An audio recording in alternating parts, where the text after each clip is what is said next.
anak na babae ni Ay de las Alas na si Sofia de las Alas Bautista, kinumpirmang siya ang nagpadala ng mensahe kay Chloe San Jose.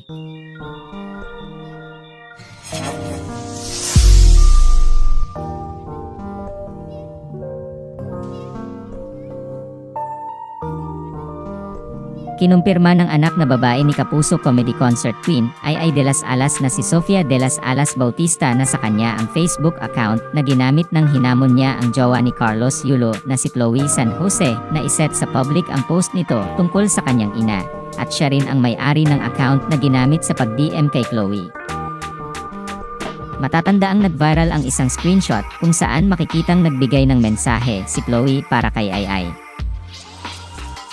Ito'y matapos kumpirmahin ng komedyante na hiwalay na sila ng estranged husband na si Gerald Sibayan. Kamakailan ay nag-post ng video ang jowa ng two-time Olympic gold medalist sa kanyang Facebook account. Makikita naman sa comment section ng kanyang post ang kanyang paliwanag kung bakit siya nagdesisyong huwag iset sa public ang mensahe niya kay Ay. Ayon sa kanya, una pa lang ay wala siyang balak iset sa public ang post na yon dahil ayaw umano niyang madawit sa kontrobersya ng ibang tao. Dagdag pa niya, hindi rin niya kasalanan ang pagkalat ng screenshot online, gayong inihayag lang naman niya ang saloobin niya.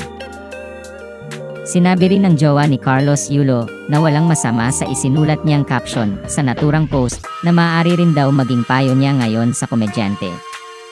Diin pa niya, hindi niya naman ito gagawin kung hindi naging duwag ang ibang tao, nakausapin siya in private kung mayroon mang nais sabihin o ipayo ang mga ito sa kanya. Makikita rin sa comment section ng post ni Chloe ang comment ng anak na babae ni Ay. Sabi ni Sofia sa kanyang comment, matapang ka. Public mo naman post mo regarding my mom. Kita tayo sa Manila. Matapang ka eh. Sinabi naman ni Chloe na nag-DM na raw siya kay Sofia. Ipinost naman sa Facebook page na Senyora ang screenshot kung saan sinabi ni Chloe na fake account ni Sofia raw ang nag-comment sa kanyang post at nag-DM sa kanya. Nag-comment rin ang jowa ni Carlos Yulo sa Facebook post ng pep.ph tungkol sa paghamon sa kanya ni Sofia.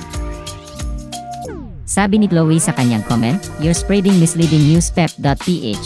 The account that messaged me and commented on my post was just a fake account of Ay's daughter Sofia.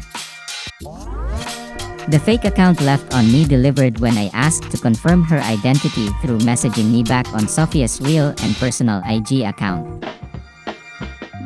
Kaya naman nakapanayam ng pep.ph ang anak na babae ni Ay nitong Huwebes, November 14, 2024, at doon ay kinumpirma niya na siya talaga ang nag-comment sa post ni Chloe at nag-DM sa jowa ni Carlos Yulo. Ayon sa ulat ng pep.ph, dalawa ang Facebook account ng anak na babae ni Ay, at ang ginamit ni Sofia sa pag-DM niya kay Chloe ay ang Facebook account niya na nagtataglay ng married name niya. Ibinalita rin ng pep.ph na nagbabakasyon pa si Sofia sa South Korea at nakarating sa kanya ang komento ni Chloe sa Facebook page ng pep. Bagamat hindi pa sumasagot si Sofia sa komento ni Chloe, kinumpirma niya sa panayam sa kanya ng pep.ph na siya talaga ang nagbigay ng mensahe sa jowa ni Carlos Yulo.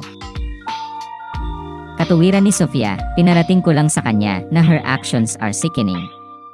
That's it.